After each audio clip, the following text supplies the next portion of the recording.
আসসালামু আলাইকুম। বিসর্গ সন্ধি পর্ব 4-এ সবাইকে স্বাগত জানাচ্ছি। পর্ব 4-এ আমরা মূর্ধন্য ষ নিয়ে আলোচনা করব। দেখব যে মূর্ধন্য ষ থাকলে সেখানে কিভাবে বিসর্গ হয়ে থাকে।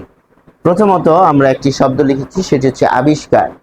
আবিষ্কার শব্দটির ক্ষেত্রে আমরা বিশ্লেষণটা দেখব যে স্বরে আ যোগ ব রস্ব ই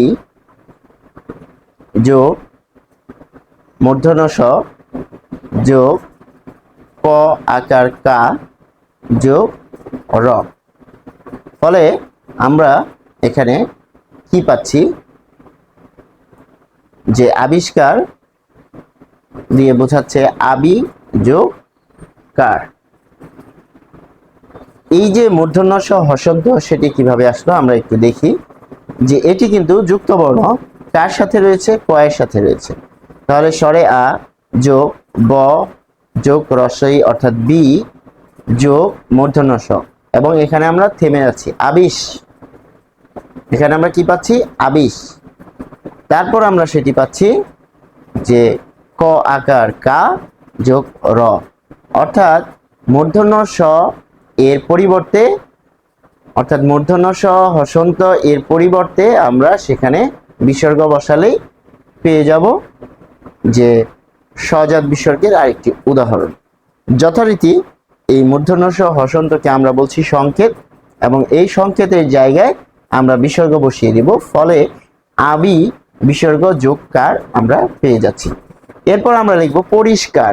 পরিষ্কার বানানে কেন মূর্ধন্য ষ হয় সেটা হচ্ছে এই যে এখানে কিন্তু ই রয়েছে, রস্ব ই রয়েছে।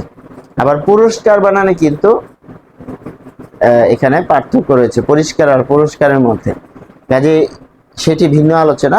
আমরা আপাতত দেখব যে এখানে মূর্ধন্য ষ কোথায় রয়েছে, মূর্ধন্য ষ হসন্ত, কাজে প যোগ র হসন্ত যোগ রস্বই অর্থাৎ রি যোগ মূর্ধন্য ষ পরিস। মূর্ধন্য ষ এর সাথে ক যুক্ত বর্ণ রূপে রয়েছে, অর্থাৎ মূর্ধন্য ষ এর সাথে ক যুক্ত বর্ণ রূপে রয়েছে। ফলে আমরা এখানে পাচ্ছি ক এর সাথে আবার স্বরে আ যুক্ত বর্ণ হিসেবে রয়েছে, এরপর পাচ্ছি র। ফলে বিষয়টি দাঁড়াচ্ছে পরিষ্কার, পরি বিসর্গ যোগ কার। ফলে এখানে মূর্ধন্য ষ এর জায়গায় আমরা পাচ্ছি বিসর্গ। নিষ্পাপ, নিষ্পাপ, তাহলে নি বিসর্গ যোগ পাপ, কারণ হচ্ছে এখানে মূর্ধন্য ষ রয়েছে প এর সাথে যুক্ত বর্ণ রূপে, কাজে এই যুক্ত বর্ণকে আমরা আলাদা করেছি, ফলে আমরা এখানে পাচ্ছি নিষ্পাপ, নিষ্পাপ। ফলে এই যে মূর্ধন্য ষ হসন্ত এই জায়গায় বিসর্গ বসিয়ে দিলেই কিন্তু আমরা পাচ্ছি নিষ্পাপ। এরপর আমরা পাচ্ছি নিষ্পন্ন। নিষ্পন্ন কেন বলছি যে নিযুগ পণ্য, কারণ হচ্ছে নিষ্পন্ন শব্দটির বিশ্লেষণ করলে দাঁড়াচ্ছে দন্তন্য রস্বই যোগ মূর্ধন্য ষ হসন্ত যোগ প, অর্থাৎ এটি হচ্ছে নিষ্প, নিষ্প। আর এখানে আরেকটি যুক্ত বর্ণ রয়েছে, সেটি হচ্ছে দন্তন্য, দন্তন্য। ফলে আমরা এটি পাচ্ছি নিষ্পন্ন, নিষ্পন্ন।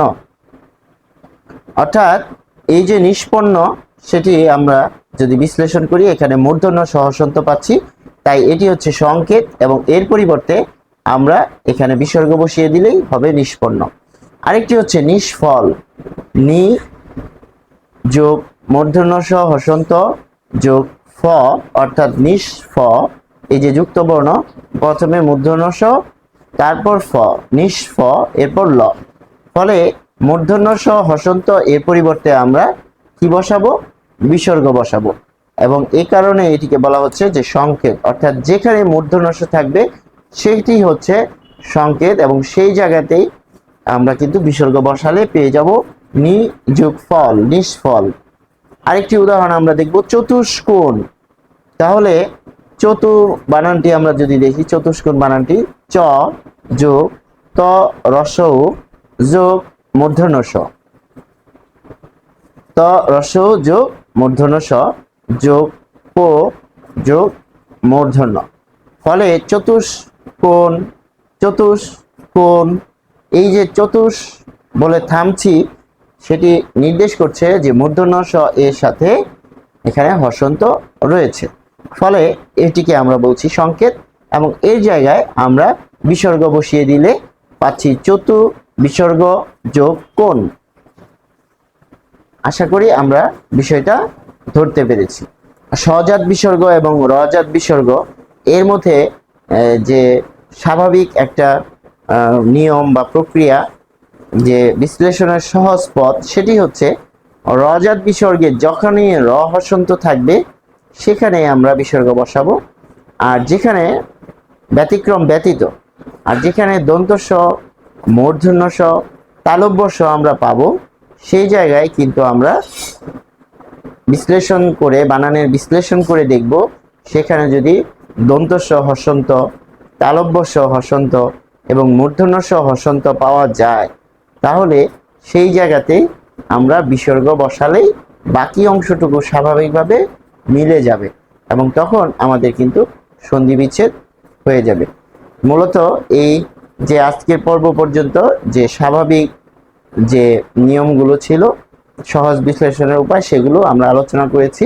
আমরা ব্যতিক্রম পর্বে দেখাবো যে কেন বিসর্গ থেকে যাবে, আসলে নিয়মটা কি, সেটি যদি আমরা বুঝতে পারি তাহলে বিসর্গ সন্ধি নিয়ে যে কোনো ধরনের সমস্যার সমাধান আমরা করতে পারবো।